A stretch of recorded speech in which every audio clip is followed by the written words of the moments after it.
সব গল্প মিথ্যে নয় ইউটিউব চ্যানেলে আপনাদের স্বাগত। চলতি সপ্তাহটা ভাষা দিবসের। বাংলা ভাষা আমার বুকের ভাষা, আমার গর্বের ভাষা, আমার সুখ দুঃখের চিরসঙ্গিনী। এই বাংলা ভাষাকে ভালোবেসেই তো আমাদের এই গল্প শোনানোর ক্ষুদ্র প্রয়াস। আজকের এই গল্প তাই ভাষা দিবসকে উৎসর্গ করে নিবেদিত হচ্ছে। আজকের গল্প মহাকাল। ভারতবর্ষে ছড়িয়ে থাকা চিরসবুজ অরণ্যের গভীরতায় সভ্য পৃথিবীর চোখের আড়ালে অহরহ ঘটে চলে নানান বিচিত্র ঘটনা, যেগুলোর মধ্যে বেশ কিছু স্থানীয় লোকমুখে শুনতে পাওয়া যায়। বিস্তৃত সবুজ বনভূমির বাতাসে কান পাতলে আপনিও হয়তো শুনতে পাবেন মানব চেতনাকে ক্ষণিকের জন্য আচ্ছন্ন করে দেয়া এমন সব বিচিত্র ঘটনার চুপিসারে বলে চলা ধারা বিবরণী। এরকমই একটি ঘটনা নিয়ে শুরু হচ্ছে আজকের গল্প মহাকাল।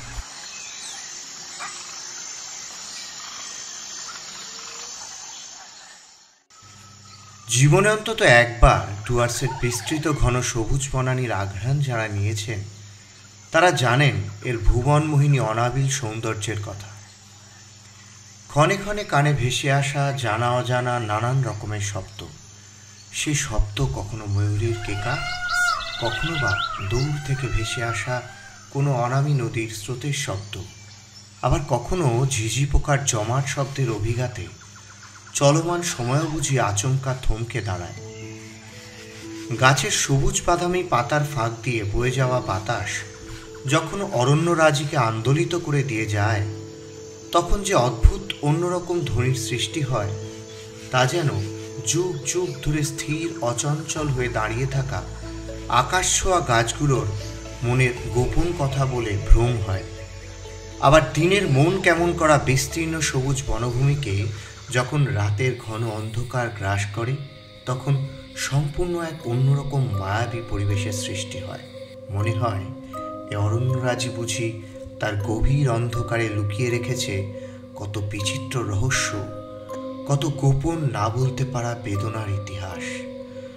ডুয়ার্সের এই বিস্তৃত বনভূমিতে কান পাতলে শোনা যায় বিশ্বাস অবিশ্বাসের নানান কাহিনী। শহুরে তথাকথিত আধুনিক আর সন্দিগ্ধ মনে অনেক কিছু যুক্তিগ্রাহ্য মনে না হলেও বিশালে পৃথিবীর তাতে কিচ্ছু এসে যায় না। বীরু সিং মাহুতের কথাই যদি ধরি, দীর্ঘ ৩৫ বছর এ জঙ্গলের সঙ্গে যার লতায় পাতায় সম্পর্ক, তার মুখে যে ঘটনার বর্ণনা শুনেছিলাম আমাদের ঘোর লেগে গিয়েছিল। পাহাড় জঙ্গল ঘেরা এই পরিবেশ সম্পর্কে যাদের বহুল অভিজ্ঞতা, তাদের কাছে পরে জেনেছি আসাম, মেঘালয়, তরাই বা উড়িষ্যা, মধ্যপ্রদেশ প্রভৃতি জায়গার জঙ্গলের গভীরতায় এই পৃথিবীর অসীম অজানার মাঝে এমন অনেক ঘটনাই ঘটে যায় যেগুলো বিশ্বাস অবিশ্বাসের ঊর্ধ্বে অন্য এক পৃথিবীর কথা বলে। সেবার ডুয়ার্সে গিয়ে আমরা তিনজন, মানে আমি, বিকাশ আর হিমাদ্রি উঠেছিলাম এক পাড়াতুতো দাদা অনিমেষ দত্তর ফরেস্ট বাংলোয়। বাংলোয় দুটো শোবার ঘর, একটা খাবার বারান্দা আর বাইরে এক ফালি বারান্দা। পাশাপাশি এইরকম 3টে বাংলো রয়েছে। আশপাশের জঙ্গল খুব গভীর না হলেও আমাদের কাছে যথেষ্ট আকর্ষণীয় লাগছিল। অনিমেষদার বদান্যতায় ফরেস্ট ডিপার্টমেন্টের গাড়িতে ইতিমধ্যেই ঘুরে এসেছি এমন সমস্ত গভীর অরণ্যের ভিতরে যেগুলোতে প্রবেশ সাধারণের জন্য নিষিদ্ধ। বিজয় দত্তর সঙ্গে এখানেই আলাপ। উনি পাশের বাংলোয় রয়েছেন আমাদেরই মতন অতিথি হয়ে। ছিপছিপে ফর্সা মাঝারি উচ্চতার বছর 50-এর এই ভদ্রলোক জঙ্গলকে ভীষণ ভালোবাসেন। তবে ওনার এই ভালোবাসা মাঝে মধ্যে উন্মাদ সম বলে মনে হয়। কণ্ঠস্বরে রহস্য মাখিয়ে বলেন, মানুষ মিথ্যে বলে মশাই, কিন্তু এই পাহাড় জঙ্গল মিথ্যে বলতে শেখেনি। মানুষ বেঈমানি করে, কিন্তু জঙ্গল কবি নেই, কবি নেই। ওদের দিকে একদৃষ্টে তাকিয়ে থাকুন, মনে হবে যুগ যুগ ধরে কত অভিমান বুকে নিয়ে ওই আকাশ ছোঁয়া সবুজ দাঁড়িয়ে রয়েছে, যেন অজানা কারো প্রতীক্ষায়। একটু খ্যাপাটে কিন্তু মিশুকে প্রকৃতির এই বিজয়বাবুই একদিন সন্ধ্যাবেলায় সঙ্গে করে নিয়ে এলেন একটা লোককে। আমরা বসেছিলাম বাইরের একফালি বারান্দায়, ভিতরে যাব ভাবছি, এমন সময় দেখি লোকটাকে নিয়ে বিজয়বাবু ঢুকলেন বাংলোর গেট দিয়ে। দূর থেকেই অনিমেষদার দিকে তাকিয়ে বললেন, আপনার পারমিশন না নিয়েই একে নিয়ে এলাম। চালছাড় বাজারে কাল এর সঙ্গে কথা বলে আপনাদের সঙ্গে পরিচয় করাবার লোভ সামলাতে পারলাম না। সবুজ মনে ক্ষমা করে দেবেন দয়া করে। একটুও রাগ না করে অনিমেষদা হাসি মুখে বলল, কি খবর বীরু? কবে এসেছো? বাড়ির লোকের খবর কি? সারপ্রাইজ দিতে গিয়ে বিজয়বাবু বুঝলেন আগে থেকেই অনিমেষদার চেনাই বীরু নামের লোকটি। অনিমেষদা বলল, এই জঙ্গলে বীরু সিং বহু বছর মাহুতের কাজ করেছে। প্রথম জীবনে পাতাওয়ালা, তারপর মাহুত। ডুয়ার্সের এই জঙ্গল ওদের হাতের তালুর মতো চেনা। অনিমেষদার কথা মাঝপথে থামিয়েই বীরু সিং বলল, नहीं साहब, যতটা ভাবছেন ততটা নয়। एक विशाल जंगले अनाज कानाज अनेक रस से भरा। 70 বছর আমার উমর হয়ে গেল। আপনি জানেন এই জঙ্গলে কাম করেছি পাক্কা 35 সাল। লেকিন এমন কিছু দেখেছি, এমন কিছু শুনেছি, তাতে জঙ্গলের রাস্তা হাতে তালুর মতো চেনা হলেও এই জঙ্গলে সব কিছু চেনা এটা বলা বহুত গলত বাত হবে। লোকটাকে আমাদের বেশ ইন্টারেস্টিং লাগলো। ভিতরে ঢুকে বারান্দায় বেতের চেয়ারে সবাই মিলে বসলাম। আর ঠিক তখনই বাংলোর আলো নিভে গেল। লোডশেডিং। অনিমেষদা বেশ বিরক্তির স্বরে বলল, আমার বাংলোয় লোডশেডিং চট করে হয় না, কিন্তু কি যে হয়েছে কদিন ধরে, ধেত্তেরি। চলে আসবে এক্ষুনি। তবে রাতের বেলা জঙ্গলের মধ্যে লোডশেডিং খুব নিরাপদ নয়। একটা ইমার্জেন্সি লাইট ঘরে জ্বলছিল। বারান্দার টেবিলে একটা বড় মোমবাতি জ্বালানো হলো। হিমাদ্রি বলল, তা আমরাও শুনতে চাই আপনার জীবনের কাহিনী। এরকম পড়ে পাওয়ার সুযোগ তো অনেক গোপাল করে পাওয়া যায়, তাই না? আপনারা আপনারা কি বলেন? আপত্তি করার কোনো প্রশ্নই ছিল না। ভারী খুশি হয়ে সেই মোমবাতির কাঁপা হলুদ আভায় আলো আধারির অচেনা পরিমণ্ডলে শুরু করলো বীরু সিং। এই জঙ্গলে আমি যখন আসি তখন আমার উমর ওই 20-22 হবে। পেটের ঠান্ডায় বাবু তখন আমি যে কোনো কাম করতে রাজি। তো আমার ডিউটি পড়ল কুনকিদের জন্য খাবারের ব্যবস্থা করা, ওই গাছের পাতা ঘাস আর বিশাল কিছু গাছের ছাল জোগাড় করা। কুনকি মানে কুনকি হাতি? হিমাদ্রি বাগড়া দিল।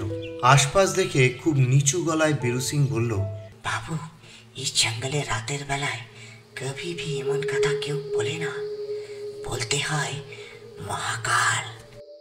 जंगले लोग बोले बहुत दूर থেকে महाकाल सब कुछ बात सुनते पाए। এমন সাবধানী গলায় বীরু বলল যে গায়ে কাঁটা দিয়ে উঠল। মোমবাতির কাঁপা আলোয় আমাদের ছায়াগুলো তখন কাঁপছে। বীরু বলে চলল, তো পাতাওয়ালার কাজ আমি ওই 4-5 সাল করলাম। মাহুতের সঙ্গেও হাতে হাতে কাম করতাম। যোগরাজ, লীলাবতী ওদের পিঠে কাঁথা ছেড়েছি। তো এত উঁচুতে ওঠানামা করেই বুঝি হাঁটুতে বাদ ধরল? খুঁড়িয়ে খুঁড়িয়ে হাঁটছো দেখছিলাম। বললেন বিজয়বাবু। না বাবু, এই জঙ্গলে যারা থাকে ও শরীরে বাত তাদের কাবু করতে পারে না। ও তো জগরাজের দস্যি পাড়া, ও ছেলে মানুষ বাবু। তখন আমি মাহুত হয়ে গেছি, তাও দরকারে পাতা বলার কাম ভি করি। জগরাজ খুব দুষ্টামি করতো আমার সাথে। ওই ধরুন পাতাগুলো রাখলাম এক জায়গায়, সুর দিয়ে সেগুলোকে দূরে দূরে ছড়িয়ে দিল। পানি খেতে খেতে ও পানি দিয়ে আমাকে ভিজিয়ে দিল। এরকম একদিন আমার পা সুরে জড়িয়ে দূরে ফেলে দিল। ওদের গায়ের শক্তি জানেন তো, ধান পাটা ভাঙলো। সেই সময় চালসা এক বহুত উস্তাদ ডক্টর সাহেব ছিলেন, অপারেশন না করে ঠিক করে দিলেন। লেকিন ডান পা থেকে বাঁ পাটা একটু ছোট হয়ে গেল। সেই থেকে খুঁড়িয়ে হাঁটি। কিন্তু বাবু বললে বিশ্বাস করবেন না, যোগরাজ ঠিক বুঝেছিল কামটা বহুত গড়বড় করে ফেলেছে। 3-4 দিন কিছু খায়নি, পানি ভি নাই। ওরা সব বোঝে। হ্যাঁ, ওদের ব্যাপার স্যাপার অনেকটা মানুষের মতোই। বললেন অনিমেষ দা। আসলে আমরা সভ্য সমাজের মানুষেরা ভাবি দুঃখ কষ্টের যত অনুভূতি সব বুঝি একান্তভাবে আমাদেরই। বাস্তব কিন্তু সম্পূর্ণ ভিন্ন কথা বলে। আচ্ছা বীরু, তোমার লাইফে কটা কোন কি সামলেছ? এর মধ্যেই কারেন্ট চলে এলো। মোমবাতি ফুঁ দিয়ে নিভিয়ে দিলেন বিজয়বাবু। হ্যাঁ, এই গানটা আমার বড় ভালো লাগে বাবু।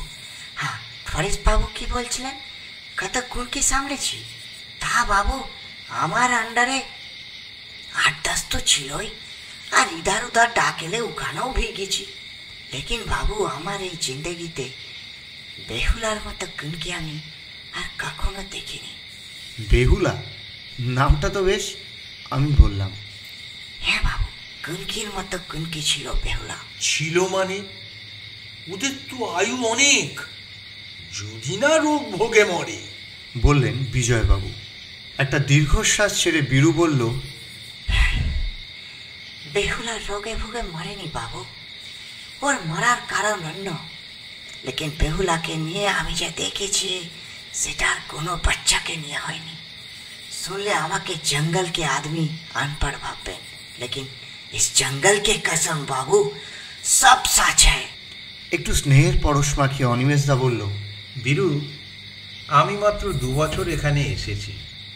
বলতে পারো গাছপালাকে ভালোবেসেই ইঞ্জিনিয়ারের চাকরিকে বিদেয় করে পরীক্ষা দিয়ে বাবা মাকে ছেড়ে এখানে রয়েছি। এই 2 বছরে যেটুকু দেখেছি এটা অন্তত বুঝেছি, জঙ্গলে 2-2 4 সবসময় হয় না, 2-2 3ও হয়, আবার 0ও হয়।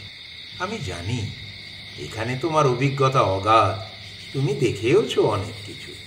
এখানে যারা আছেন এদের মধ্যে এমন কেউ নেই যারা তোমার কথাগুলোকে হেলায় উড়িয়ে দেবে। তুমি বলো। একদম, আমরাও একমতের ব্যাপারে। সবাই মিলে বললাম।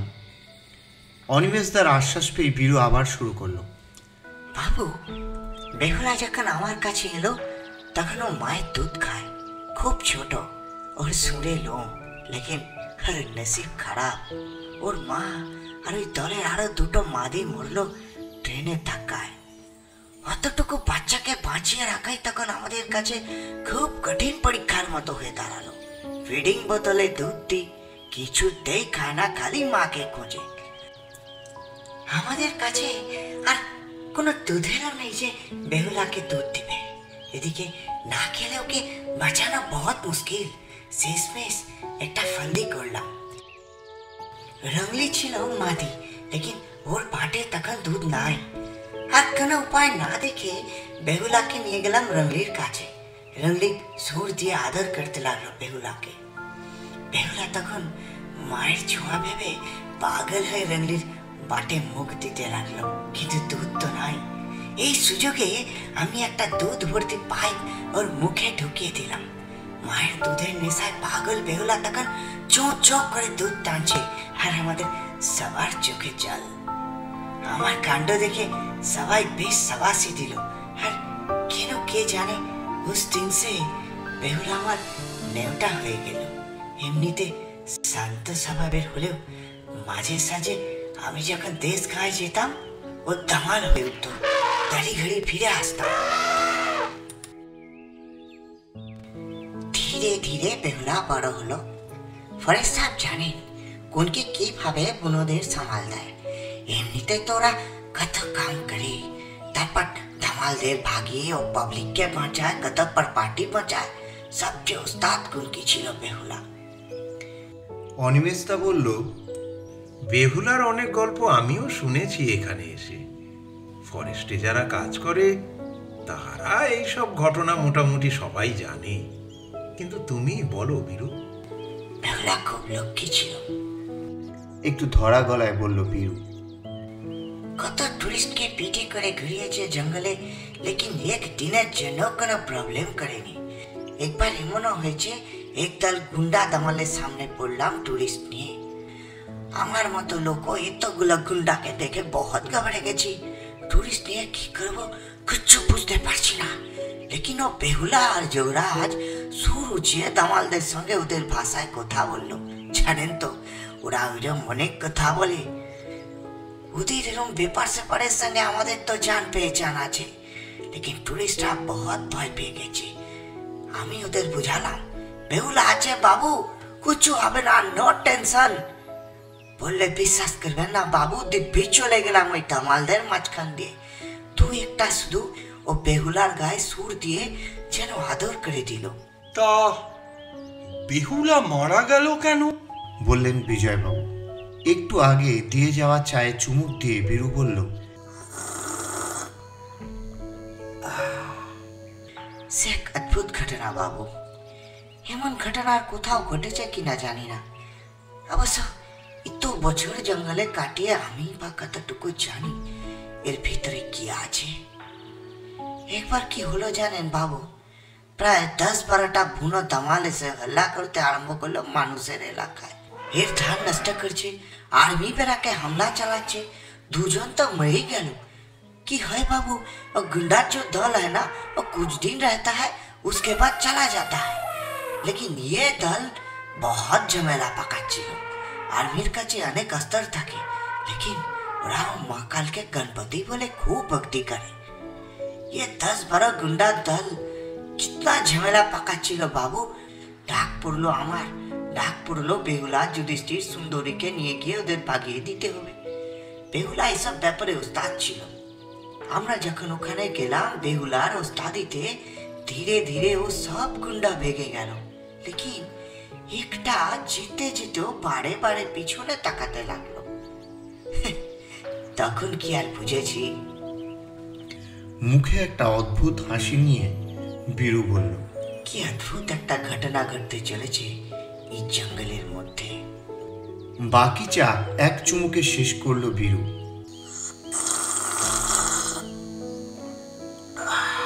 আর আমরা নড়ে চড়ে বসলাম নিদারুণ আগ্রহ নিয়ে।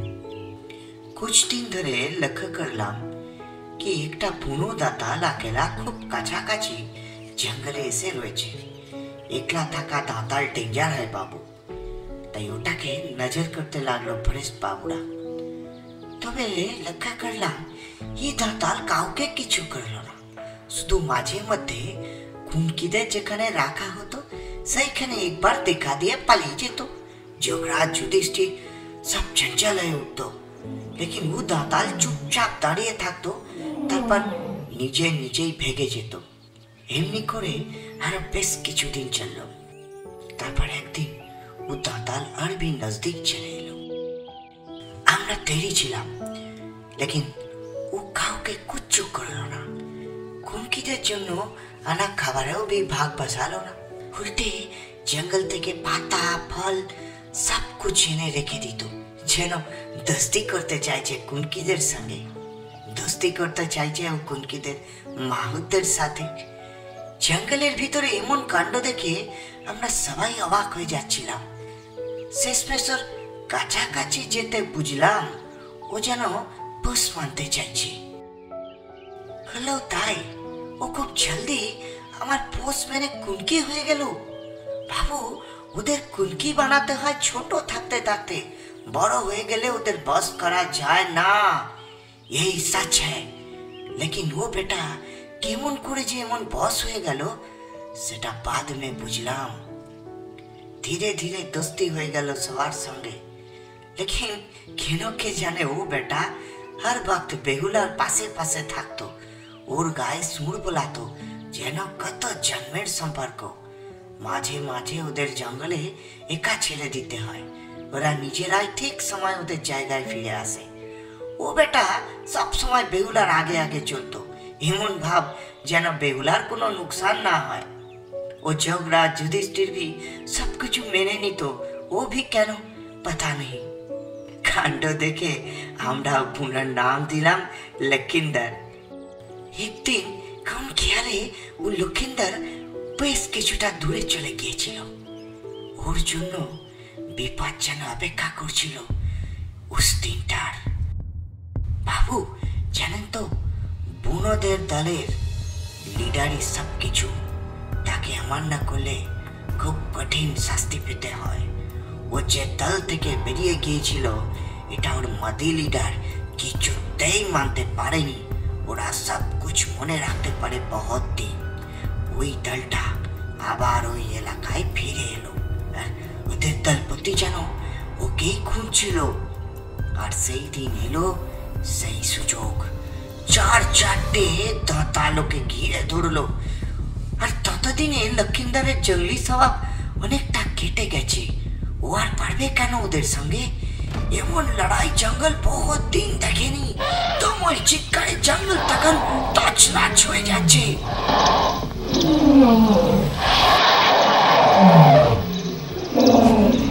সব কটা কুনকি পালিয়ে এসেছে ভয়ে। শুধু বেহুলা আসতে চাইছিল না। কোনো রকমে আমরা ওকে নিয়ে চলে এলাম, নাহলে বেহুলা সেদিন বাঁচত না বাবু। লক্ষিন্দরের শরীরটা ফালা ফালা করে দিয়েছিল গুন্ডাগুলো। তবুও প্রাণ ছিল যখন আমরা ওখানে যাই। ওর চোখে তখন জল বাবু। আমাদের দেখে সুর তুলে যেন কিছু বলার চেষ্টা করছে। তবে তবে তবে লক্ষিন্দরকে আর বেশিক্ষণ কষ্ট পেতে হয়নি। লক্ষিন্দর মরে গেল। মন খারাপ করে আমরা জঙ্গলের মাটিতে ওকে কবর দিয়ে দিলাম। বাবু, उस दिन के बाद বেহুলা কেমন যেন হয়ে গেল, একদম চুপচাপ, খালি কান্দে আর কিচ্ছুটি মুখে তোলে না। আমরা চিন্তায় পড়লাম, কারণ বেহুলার পেটে তখন বাচ্চা, মা বাচ্চা ও দুটোরই ক্ষতি হবে। लेकिन बच्चा হলো। और भी कुछ महीने बाद আমরা ওর নাম রাখলাম চাঁদ। চাঁদের উমর যখন 1 মহিনা, পূর্ণিমা রাতে আকাশ তখন আলোয় আলো। ও আকাশের দিকে তাকিয়ে বেহুলাও भी চলে গেল। ওর भी आँख খোলা ছিল লক্ষিন্দরের মতো। ওর বাচ্চা মায়ের দুধ পেল ও ভানুমতির থেকে। চাঁদের নসিবও অনেকটা বেহুলার মতোই রয়ে গেল। আমি এখানে আসার পর যখন ওস্তাদ মাহুত হলাম, उस दिन থেকে বেহুলার সঙ্গে আমার ওঠা বসা। আমার বাচ্চা ছিল। লক্ষিন্দর भी খুব কম সময় আমার বাচ্চা হয়ে গেল। ওই দুজনের জন্য আমি দেশে भी যেতে পারতাম না। ও দুটোই চলে গেল। মন বহুত ভেঙে গেল বাবু। लेकिन পেটের ধান্দায় আর যোগরাজ, ভানুমতি, যুধিষ্ঠিরের জন্য এখানেই থেকে গেলাম আরো কয়েক বছর।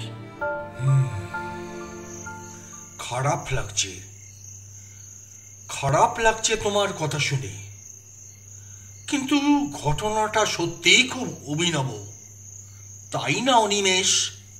বললেন বিজয়বাবু। নীরবে আমরা মাথা নাড়লাম। ফরেস্ট বাবু বা এই জঙ্গলের সবাই এইটুকুই জানে। লেকিন এর পরের যে ঘটনা ঘটলো আমার লাইফে, সেটা বললে আপনারা আমাকে হয় মিথ্যেবাদী अथवा पागल বলবেন। लेकिन महाकाल की कसम, एक भी बात झूठ नहीं। এই দেখেন সাহেব, এই ঠান্ডায় আমার গা ঘামছে उस দিনের ঘটনা মনে পড়লে। আমরা আবার নড়ে চড়ে বসলাম। বীরু শুরু করলো। এই নকরি শেষ করে আমি বিহারে ফিরে গেলাম। लेकिन বেশি দিন মন লাগলো না। শেষমেশ ময়নাগুড়ির কাছে ফরেস্ট বাবু জানেন তেরুহাতি বলে একটা জায়গায় চাষের জমি কিনে खेती করতে শুরু করলাম। ও তো জঙ্গল না থাক, কাছাকাছি পাহাড় তো আছে, দূর থেকে তো জঙ্গল দেখা যায়। বউ, এক মেয়ে আর আমি চলে এলাম এখানে। ছেলে আর বড় মেয়ে জঙ্গল দেশে আসবে না বলে ও দেশেই রয়ে গেল। खेती করি, পেনশন পাই, দিব্যি চলে যায়। মাঝে মাঝে বেহুলা, যোগরাজ ওদের কথা মনে হয়। কাছাকাছি থাকার ওটা একটা কারণ ছিল। ইচ্ছে করলে একদিনের জন্য ওদের দেখে তো আসতে পারবো। একদিন কি হলো বাবু, বড় মেয়েটা এসেছে 7 মাসের বাচ্চার সঙ্গে নিয়ে। বউ, আমি সবাই খুব খুশি এমন ফুটফুটে বাচ্চা পেয়ে। রাত তখন ও 8টা 9টা হবে। শুয়ে পড়ার তজ্জর করেছি, এমন সময় একটু থমকালো বীরু। এমন সময় শুনি তাদের হুঙ্কার।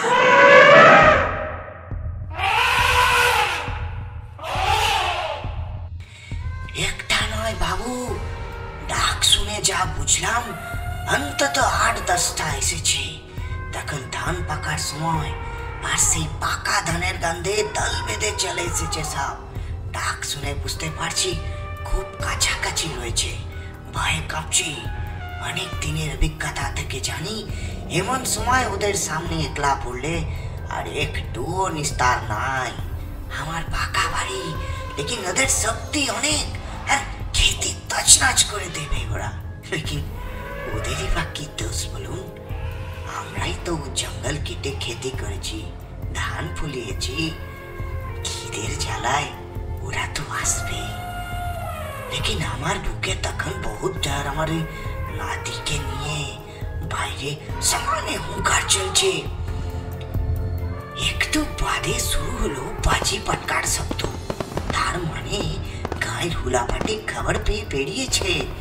জানলা দিয়ে বাইরে দূরে দেখতে পাচ্ছি মশালের আলো, লেকিন ও অন্ধকারে আর কিছু দেখতে পাচ্ছি না।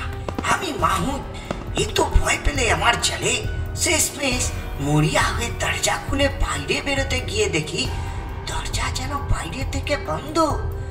বেরোবার দুটো দরজা, দুটোই বন্ধ। আজীব বাত, এই সময় কে এসে আমার দরজা বন্ধ করবে? গায়ের খেতি বাড়ি অনেক দূরে দূরে হয় বাবু, হিম্মত লাগে একা থাকতে। তো এত রাতে কে এসে আমার দরওয়াজা বন্ধ করবে? আর কিছু করার নেই দেখে আমি বউয়ার নে উপরওয়ালাকে ডাকতে লাগলাম, মহাকালকে ডাকতে লাগলাম। ঘন্টা খানিক পর আস্তে আস্তে ও গুন্ডার দলের হুঙ্কার কমে গেল, গোলাপাটের চিৎকার ভি কমে গেল। এবার যা তাকে কপালে ভেবে দরজা ধরে টানাটানি করতে গিয়ে দেখি ও দরওয়াজা আরাম से খুলে গেল। ও दोनों দরওয়াজাই বিলকুল বাইরে থেকে খোলা। আঙিনা এসে দাঁড়ালাম। বাল্বের আলো বেশি দূর যায় না, ডর চালাতে সাহস হলো না। চারদিক পুরো অন্ধেরা, আর সব চুপচাপ, ঠিক যেমন কিছু সময় আগে ছিল। আফসোস, আমি মাহুত হয়ে বেরোতে পারলাম না। ফাঁকা ধান সব তছনছ হয়ে গেছে ভেবে মন বহুত খারাপ হয়ে গেল। লেকিন দরওয়াজা বাইরে থেকে বন্ধ থাকলো কেন, এটা কিছুতেই মাথায় ঢুকলো না। সবাই শুতে গেলাম, নিদ এলো না। সারা রাত আমি জেগেই রইলাম। পরদিন সকালে উঠে ভালো করে আশপাশটা দেখে নিলাম, কারণ ওরা কতটা বুদ্ধি ধরে সেটা আমি ভালো করেই জানি। কাল রাতের তাণ্ডবে ক্ষেতের কি অবস্থা দেখবো এটা ভেবে বুকে অনেক জোর নিয়ে ক্ষেতের কাছাকাছি এলাম। দেখি কি দেখলাম বাবু, ফাঁকা ধান গাছগুলো কাল যেমন দেখেছি আজ বিলকুল একই রকম আছে। আরো ঘুরে ঘুরে দেখতে লাগলাম। পুরো ক্ষেত ঘুরে দেখে বুঝলাম ফসলের গায়ে এক ফোঁটা আঁচ লাগেনি। আকাশের দিকে তাকিয়ে জোর হাত করে উপরওয়ালাকে ধন্যবাদ দিচ্ছি। এমন সময় দেখি এক দল গায়ের লোক আমার দিকে আসছে। দূর থেকে ওদের দেখতে পাচ্ছি, ওরা জোরে জোরে কিছু বলছে, নিজেদের মধ্যে বুঝতে পারছি।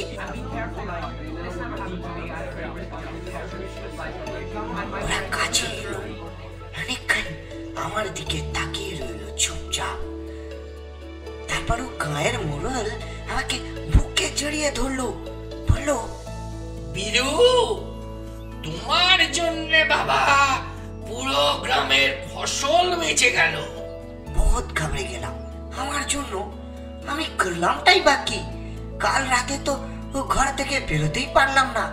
ওদের সে কথা বলতেই ও মোড়ল বলল, বেরোতে পারোনি তো কি, তোমার পোষা ওই হাতি দুটোই তো 1 ঘন্টা লড়াই করে ওই গুন্ডাগুলোকে ভাগায় দিল। হিম্মত আছে ওই দাঁড়ালটা। মাদিটা তোমার বাড়ি আড়াল করে দাঁড়ায় রইল, আর দাঁড়ালটা একাই লড়ে গেল গুন্ডাগুলোর সঙ্গে।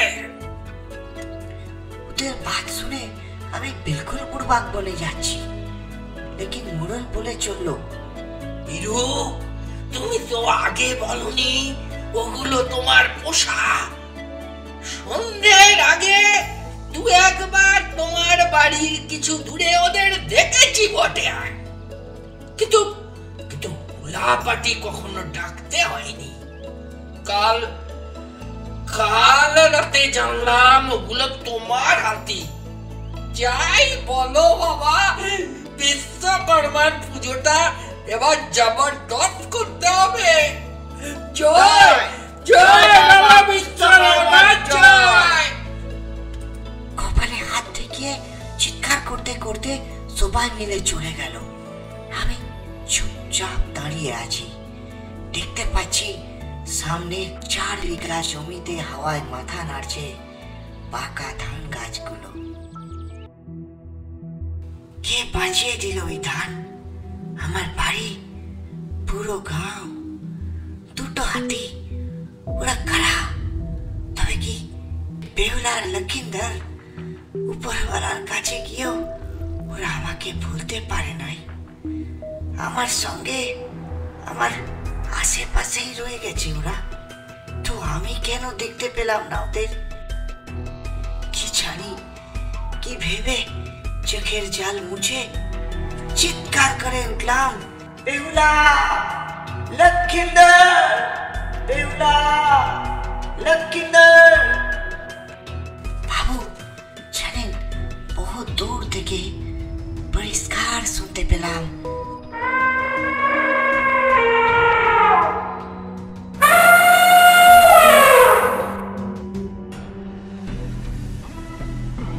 বীরুর গল্প শেষ হলো। আমরা সবাই চুপ, কিন্তু কিন্তু ওই তো আমরা সবাই শুনতে পাচ্ছি একসঙ্গে হাতির ডাক, একাধিক হাতির ডাক, মহাকালের ডাক। এ ডাক খুব কাছাকাছি। ওই তো বীরু দেখছি উঠে দাঁড়িয়েছে, তাকিয়ে আছে সামনের খোলা জানলা দিয়ে অন্ধকারের দিকে। ডাক এলো একবার, দুবার, তিনবার, তারপর সব নিস্তব্ধ। প্রত্যুত্তর, তাহলে কি সত্যি সব গল্প মিথ্যে হয় না? কি জানি। আমাদের এই প্রশ্নের উত্তর বোধহয় লুকিয়ে রইল ওই অদূরে অরণ্যরাজের নিকষ কালো অন্ধকারের গভীরতায়।